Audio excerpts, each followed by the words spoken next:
I'm Brittany Johnson, and this is Looking Back, where we look back at what happened in East Idaho this week in history. A rabbit drive in 1903 in Rigby was being called one of the grandest successes in rabbit driving that has ever been known. Men and women from eastern Idaho participated in the event. It was estimated that 10,000 rabbits were killed by either a gun or a club that day. The men, women, and children with clubs went first in line.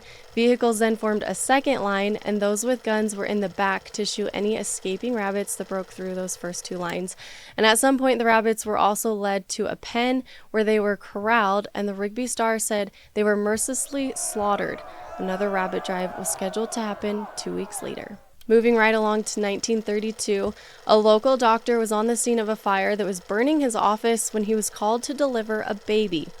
Dr. F.E. Roberts of Shelley, he was helping volunteer firemen try to save furniture and equipment from the building when a man on a horse showed up.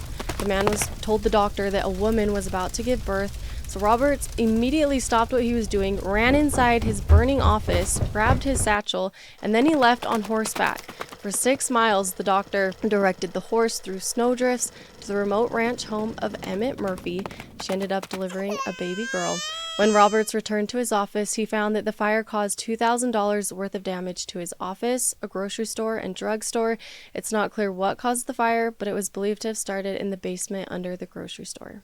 And finally, in 1953, 2 teenagers got into a school bus loaded with children, and they drove off while the bus driver was inside the Rigby school building. The bus was driven down one of the alleys, struck a garbage can. The children were reportedly screaming inside, and that's when the teenagers stopped the bus and they took off. Well, in the meantime, the actual driver of the bus came out of the school building and was shocked to see that his bus was missing.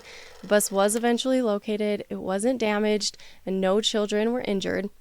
Tutor Bill Laughlin, who was 19 of Idaho Falls, he was returned from Colorado to face a charge of driving off with the bus.